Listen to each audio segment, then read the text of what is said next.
Ladies and gentlemen, welcome back.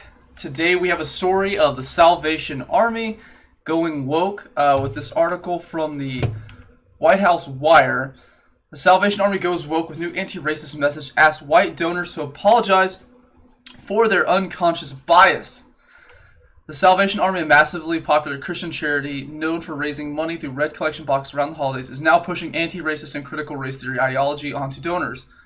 This year, in addition to requesting monetary contribution towards the global mission, the organization is calling on donors to reckon with their deep-seated attitudes of racism, the National Review reports. In a guidebook titled, "Let's Talk About Racism," the charity asks donors to consider the ways in which they have consciously or unconsciously supported prejudicial systems that inflict harm on racial minorities, adding that it acknowledges with the regret that Salvationists have sometimes shared in the sins of racism and conform to the economic, organizational, and social pressures that perpetuate racism.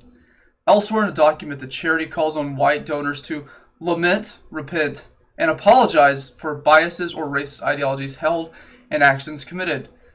Going forward, the Salvation Army says it hopes that white donors will recognize their own contributions to racism and adopt a posture of anti-racism, an ideological practice made popular by progressive author Ibram X. Kendi.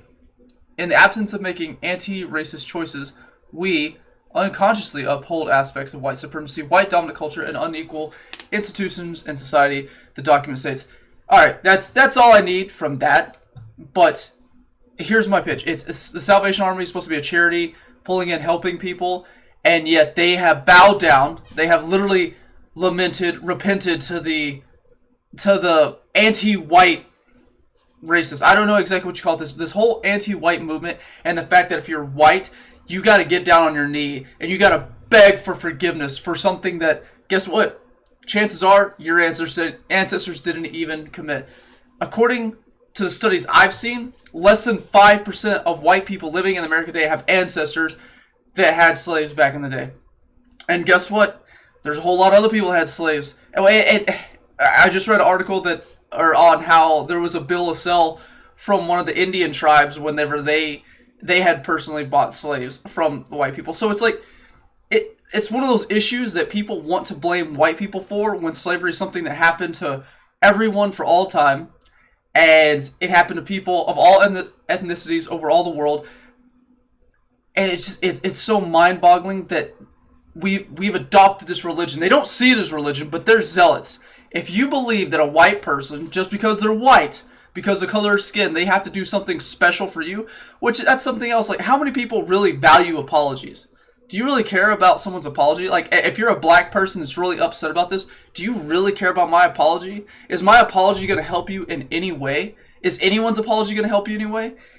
And how do we solve this? If you truly believe that, like, you have to somehow pay for ancestral transgressions for something that, most of us or none of us had anything to do with. I can't change the past. There's nothing I can do about it. There's nothing any white person can do about it to change history. What does it take? What does it take to make you happy? Give me a number of money that it's going to take to make you happy. Which I don't think we should give it to you anyways. But I'm just curious what you actually think helps. This is such a zealotry. This is such religious. It is a cult. It is a cult. And now the Salvation Army's in it, pushing it. Everything that touches this, any group, any organization that adopts these ideas, you should not support. I'm not going to support. Heck, this makes walking past that bucket so much easier. Usually you feel a little guilt about it. While I'm like, oh crap, he's ringing the bell right at my face. This little Santa. I'm not going to feel bad about it anymore. Like, those people, stop giving money to people that hate you and that are preaching things against you. That makes my Christmas season a whole lot easier. I hope it does for you. I hope you don't give money to Salvation Army anymore.